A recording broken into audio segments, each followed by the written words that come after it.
get a little bite to eat. Had some lunch. The food was amazing here at the JW Marriott. That's free right. plug. Don't get used to it. Uh-huh. Really cool spot to be in. I'm really, really happy. And you know what? It's not a party until something gets spilled. That's right. So That's right. It is officially a party. The party has officially begun. Right? So real quick, what I'm going to have you do, Zach, just real brief introduction. Give us your name, who you're with, and what you do. Well, I am Zach Stoner with Sunrun, residential solar installer here in the United States, and I am the one that spilled whatever. Hey, I wasn't going to say who. Hey, there he goes. I was going to blame Sean. I like it. I like it. It's okay. I'll take ownership. That's my fault. But yeah, no, I work for Sunrun. Been in this for about 9 years now. Okay. We fly drones. Specifically, right now we're flying Mavic Pro 2s, Mavic Air 2s. Gotcha. Over about 110 to 130,000 homes per year. Damn, that's a lot. To do 3D modeling prior to installation to figure out where we can place equipment primarily. Yep. We've been flying with Drone Deploy now for 5 years. Okay. All right. So we're going to get to the whole drone deploy relationship here in just a minute. But tell us about Sunrun. I'm very curious about what the company does. So we're the world's largest residential solar installer. We primarily operate through door-to-door sales. That's about probably 70% of our business. Oh, wow. But we're also in places like Costco and Lowe's. Interesting. And other large retailers like that. So if you go into Costco right now, there will be someone at a little Sunrun table, and they'll help you sign up for solar right there. Wow. It comes with Costco guarantee and all that fun stuff. So are you guys nationwide then? We are. We operate in 25 states. Wow. So you guys, maybe you said it and I missed it. Are you one of the largest? We are the largest. The largest. By a significant margin. Actually, earlier this year, we broke 1 million installed customers. Dang. Wow. Wow. Do you install in Arizona? We used to install in Arizona, and then about 2 years ago, we shut down operations out here. There were some changes in the utilities. Too much sun here? Too much Is sun. that Not too good much for sun? Yeah, it's just too hot. It's just melting everything all the time. Well, there went my friend of the program discount. Yeah, right. Exactly. Yeah.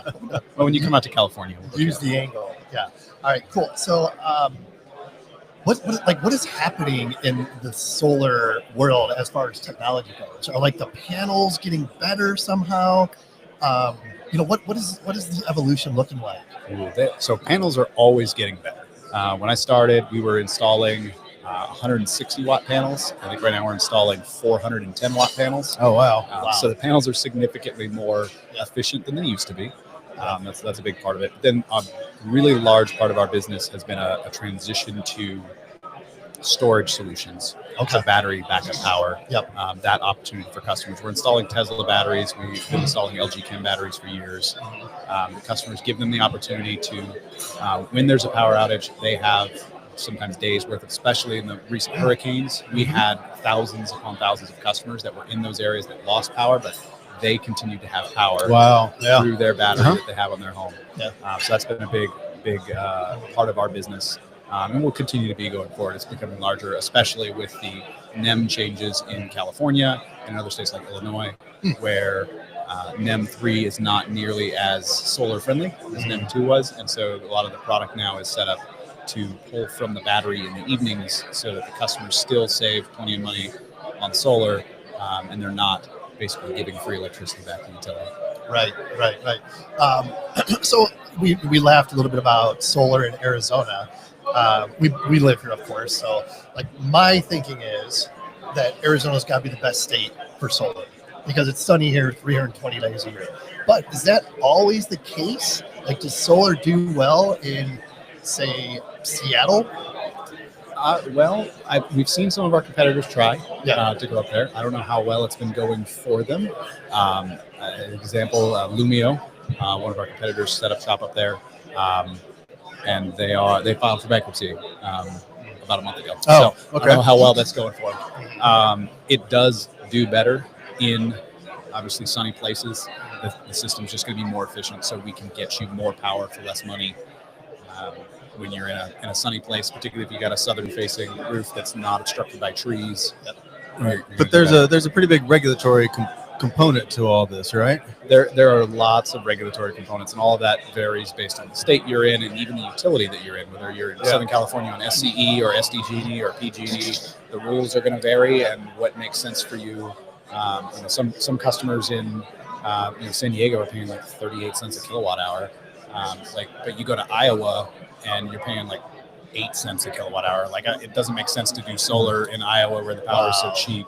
Yeah. So it really depends on where you're at. And typically, those are going to be those highly populated areas. Power is going to be more expensive. Yeah. Just naturally. Yeah. I think they call that capitalism. Yes. That's what they call that. So where do the drones come in? Where does drone flights come in, and how does that benefit your business?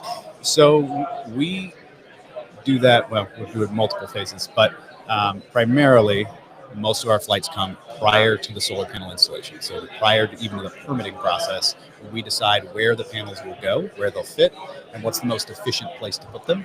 And we do that through flying a drone through drone deploy. We used to do it through a pen and paper sketch and a bunch of actual just iPhone photos that we would just stand and do a 360 on the roof, and then our designers would say, okay, well, this is level, and so the tree is then this far away, and we think that it's going to provide this amount of shading, so there's going to be this number of sun hours per year. And then your guys go out to install it, and they're like, what the hell were those guys thinking when they planned this Right. way? Was that 11 feet or was it 17 feet? Because your penmanship's atrocious.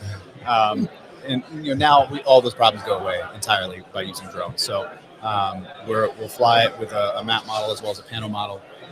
It gives our designers an automated report that we can import into our own design tools. It's just a one-button import. It's amazing.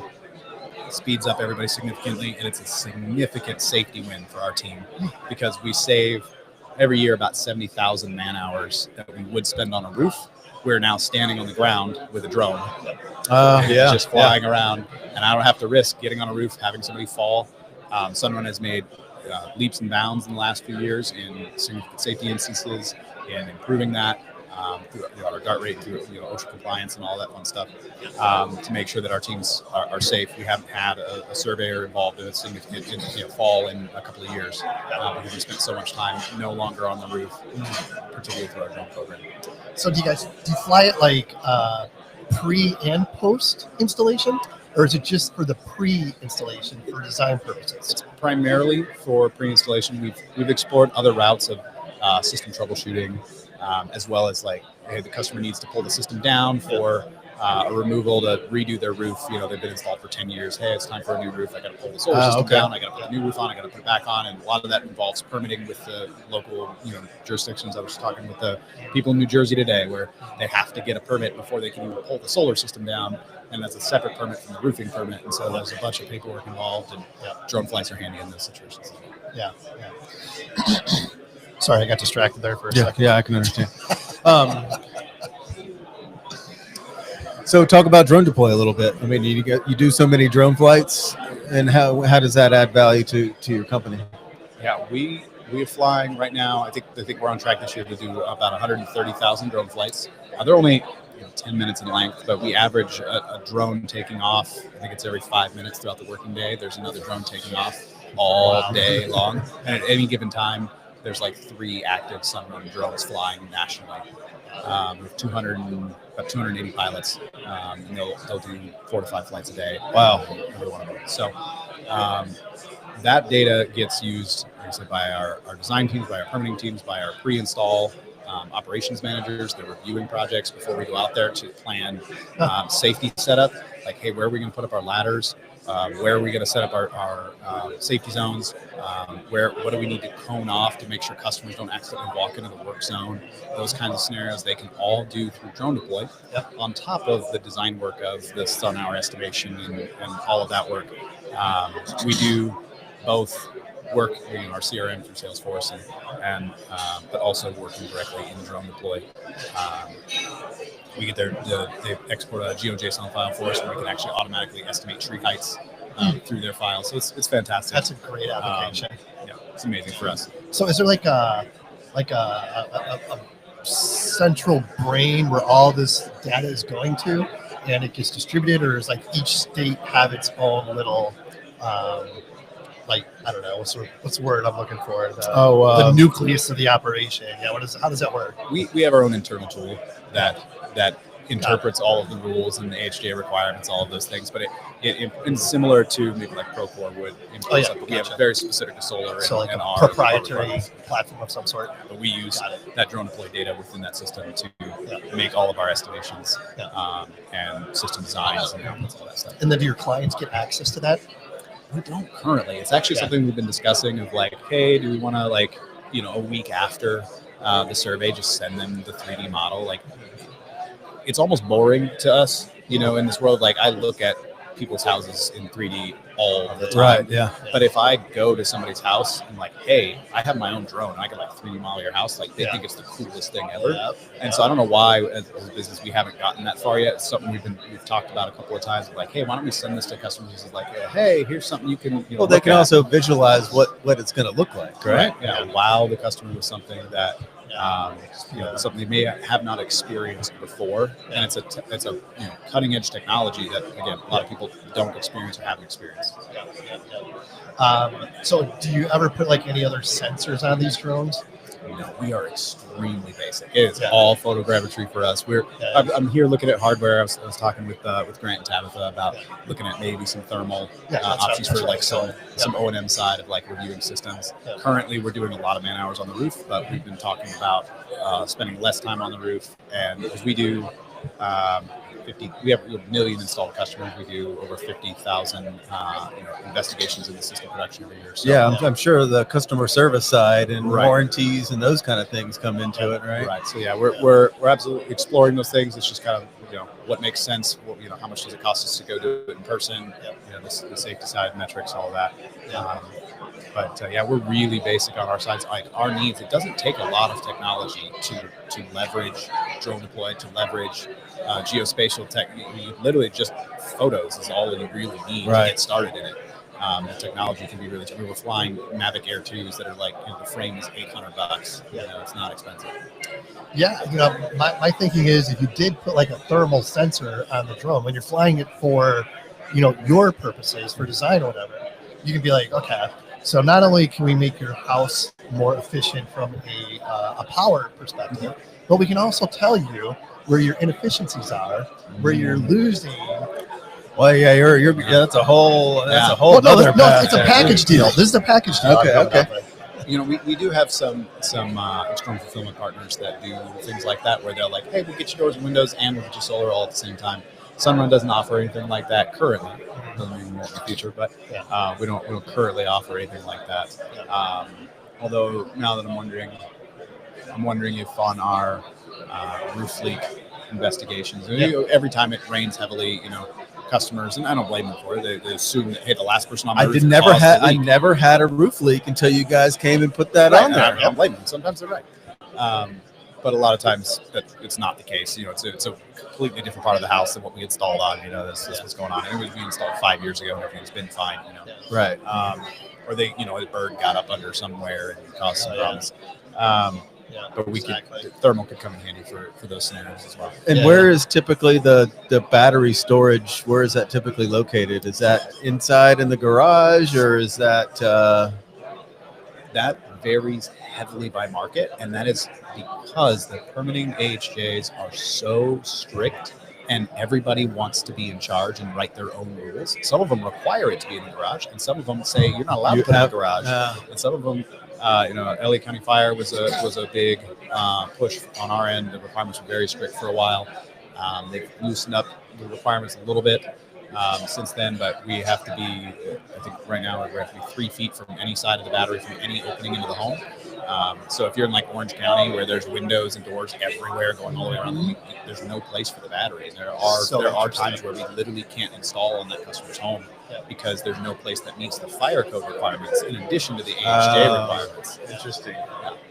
And are you guys looking at getting some of those pictures inside and comparing that without, how do those designers find the spot?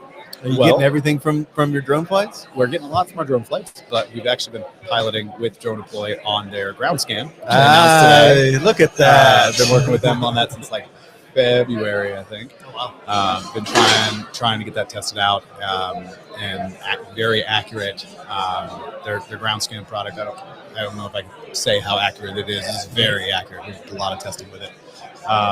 But that will be, I'm hoping to be our future solution. Right now, it is still pull a tape measure in a lot of places, but we've been running drone deploy ground on a few projects to show our design. But what I really, truly appreciate about it is the context that it provides. And that's so much with drone deploy and the other systems that we use, that context for our design team. They're sitting at a computer, many of them have never been to a job site before. They work entirely remote.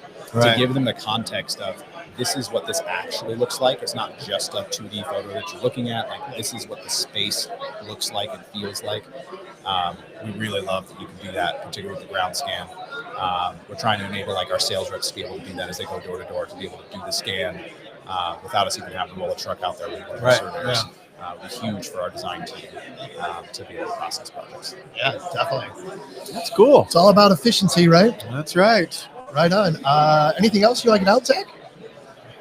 It's been a great conversation. I've learned a lot. Yeah, absolutely. Yeah. I don't think so. I appreciate you guys taking the time to chat with me. It was a lot of fun. Yeah. Thanks for your time. Enjoy the rest of the show.